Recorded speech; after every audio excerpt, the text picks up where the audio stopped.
Hi, it's me, Ice Spice in Minecraft. The latest Minecraft Bedrock Beta, that was a big one.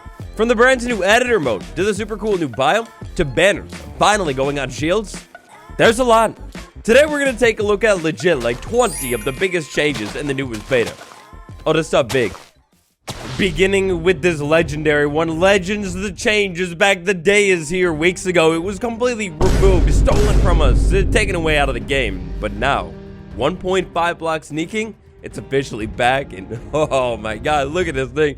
So yeah, that's right, 1.5 block sneaking, after being removed from Minecraft Bedrock a couple weeks after it was added, it's finally back in the game. But even better, it's actually worse than ever. Check this out. If we sneak under this gap right here, we're sent into X-ray mode.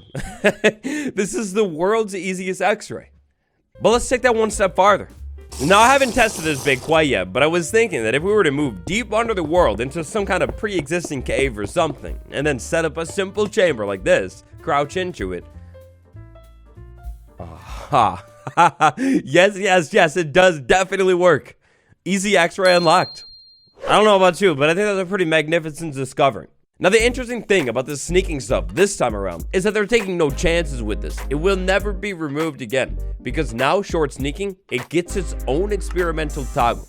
If you want to check this out in your world, you're going to have to turn it on first. Kind of interesting to see the devs make that decision. After all, originally this was meant to be like the biggest feature in Minecraft Bedrock 1.90.70, but it was just too buggy. If you're wondering about third-person mode in this, it literally doesn't work. No matter what, no matter where you try it, it's like a black void. Weird. Famously, probably the biggest feature inside of this latest pre-release is the brand new beautiful biome in the wood set that comes along with it. And those pink petal items too. Look at this thing, the Cherry Grove. I don't know what it is with Bedrock Edition. I guess I got lucky or something. I guess I got lucky with this insane world generation over here. We got a village, we got an outpost, we got a crazy cave that cuts down into the world. Knowing generation, probably a deep dark biome over here, maybe Ancient City too, but also one of the most beautiful and fitting Cherry Grove biomes I've ever seen. We get it up on the mountain over there, looks a chef's kiss worthy. And then over here, the same thing, like climbing up the slope, instead of just like covering the top of a not too impressive mountain. Yeah, this stuff looks good. Oh no, hold on, I didn't even see this mountain over here. It gets even better. You get the Cherry Grove, and then you get the towering, gigantic, tall mountain in the background. Oh, that's beautiful. No, this is beautiful. On the other side of that mountain, just a couple blocks away, we get the mountain, we get the Cherry Grove, and then we get the plains. Oh, the transition has never been cleaner before. Now, if you're curious and wondering about this biome's statistics and how it is, compared to Minecraft Java, it seems to be exactly the same. It generates in the same spots. I'm just getting lucky on this version. It's got those same pink petals generating all over the ground that are definitely placeable in the same way that the ones on Java are, rotational and multiple inside of one block. Unlike Minecraft Java, if you got clear space on the ground, the petals don't seem to grow back though. And it's not just a one-off incident or anything. It's every time, so careful about that. Fortunately, you can bone meal the petals themselves though, so at least there's that. It's all good and so beautiful, but other than that, unless I'm missing a secret or something, that's all there is different to this biome. If you've discovered something different, strange, or unique, throw it on the subreddit. But let's move on. We move on to the beautiful, one of the best, the absolutely breathtaking, brand new cherry wood set. So of course, obviously you're going to be able to get cherry wood from the Cherry Grove biome. Chop down one of those trees, you'll get all this stuff. You got the stripped log, it's exactly the same. The fence gate, the pressure plate, and the button, they're all exactly the same as well. The planks, the doors, the trap doors, oh my gosh, they're beautiful. The log, and then the leaf.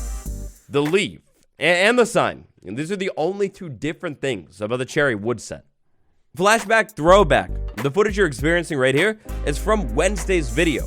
In Wednesday's video, 1.19.4, pre-release 4, they changed the cherry leaf texture. Over on Bedrock Edition nowadays, right now, we got that old cherry leaf texture. I was completely wrong about those green parts, by the way. The new cherry leaf is basically, it's a little bit more like see-through. I don't know if you can see it, but yeah. And then check this out. With the cherry sign, there was a bug that was fixed in 1.19.4, pre-release 4, that had to do with the stem. The stem was basically just stealing from the mangrove sign stem, and I think it's happening again right here. That's the wrong stem texture. But anyways, for even more on cherry trees and cherry wood, check out my cherry grove guide that I dropped last week. It's on Java, but it's all exactly the same as it is on Bedrock. I guarantee you'll learn some new tricks about this stuff. What if I told you that one of the most infamous, longly requested, and most popular Java exclusives is finally coming to Minecraft Bedrock? Check this out. Sliding over to Twitter, specifically Dark Gamer the Great, we have an interesting thing that was found inside of the latest beta in Bedrock code. Banners on shields. And right here, we're looking right at it. A tiny bit of information, the smallest bit of code. But shield banner. Recipe. It's coming soon. That's going to mean that now is a better time than ever to touch up on your banner making designs. For that, check out the secret link down in the description after this video. This beta is literally insane. It's so big. I wish I could spend all day like diving into maybe cherry wood in more depth and checking out some of the code in depth a little bit more, but we have to move on. Moving on to archeology and some things relating to it. Archeology has received a couple updates inside of this beta. Beginning with the wob shard, it's gone. It's now this updated bow design. It looks nice. The pot model is also updated to match what it is on Java Edition. Oh, it's so clean, it's fresh, and of course, the pots on top of the pot, it works beautifully in this version. Relating to the pots and sharding, we got a brand new brush recipe. Check this out. Over here inside of the crafting table, with these ingredients lined up just like that, we get this brand new brush item. And then with the new brush item, sweeping away suspicious sand, it's different. When we sweep this thing away, assuming you find it in a wild, it would actually have something in it. But when you sweep it away, you would get that artifact, and it turns into plain old sand now, just like it does on Java. So, interesting. Those of you who may have skill issue, you are going to love this next change. This is directly for you. And check this out. We walk up to the outpost unprepared, uninitiated, and just unready. And so we give it a second. We take a few blows from this thing, and oh, it's beautiful. That brand new death screen. I teased it in a video earlier this week. We saw it a little bit earlier, but it's so good. It's got that GTA red gradient in here. I feel wasted right now, if you know what I'm saying. Wow. Now look, I don't know who would actually want to do this, but inside of your video settings, if you scroll down far enough, you can actually turn off this new you died screen experience, but you got to do it on the main menu. You're a monster if you turn that off though. Like seriously, come on, it looks so much better, it's so much more clean, and of course, it matches that brand new Create a World UI, and I think I'm in love. A smaller change that I guarantee is getting overshadowed. Some creators are completely missing this one, but it's huge for farmers like me. Mud. And of course, muddy roots, pods, all rooted dirt, but oh, mud, sweet, sweet mud. This is the big one here. Melons and pumpkins, they can now officially be grown on mud and these other blocks, but mud specifically in this beta. Let me show you why that's a huge deal. So this is a functionality that Java Edition has had for a little while now, and it's really, really nice. Pair this one with that whole mud hopper functionality in the last update, and look at this. You have the potential for an auto farm right on the mud that will harvest the pumpkin for you, then throw it right into a hopper. No need for hopper minecarts or anything like that. It's easy as that. You can do it with pumpkins, you can do it with melons. Oh, it's great. And how it's always should have been. Another change in this beta that's getting overshadowed by all these gigantic ones has to do with mobs and their sizing and boats or rafts. So now, we got a brand new rule. When it comes to mobs, being able to go inside of boats, chest boats, or rafts, if the mob is bigger than the boat or the raft, it will not be able to go into it. So a baby horse, definitely smaller, so it can. But a ravager absolutely gigantic, it will never fit. You can't trap them anymore. And this brings up an interesting point, a question that I have for Bedrock Gang. Was this seriously a thing? Could you just drop some boats down in a raid and trap the Ravagers? Oh, that's so cheap. Come on. This is, of course, going to translate over into the newer Minecraft 1.20 mob, the camel as well. Camels cannot go inside of rafts or boats. Something small, like, say, a rabbit, though? Yeah. A rabbit could definitely go inside of a raft or a boat. It's quite literally inside of the raft. But this makes me wonder, for something like a panda, it's definitely bigger. Well, I guess that's the answer. Doesn't matter.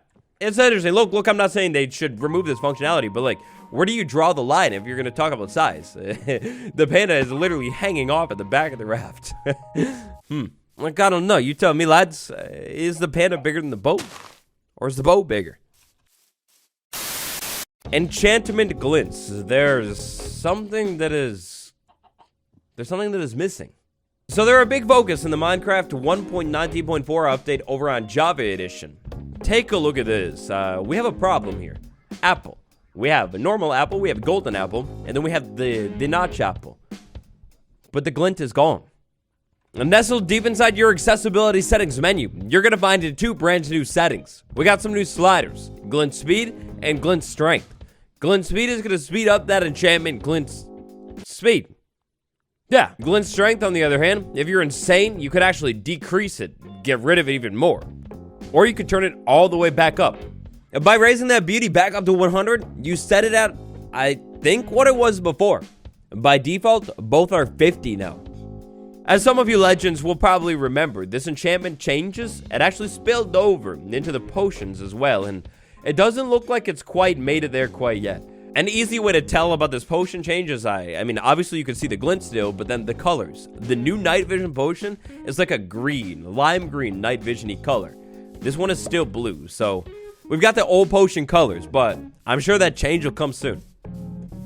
Back over to Dark Gamer for a couple more interesting things found inside of the code.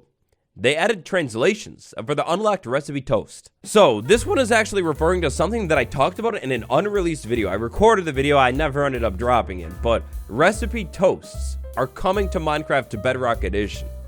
Recipe toasts, long story short, over on Minecraft Java, when I have something for the very first time, I unlock recipes in the top corner. On Bedrock, you just always have the recipes.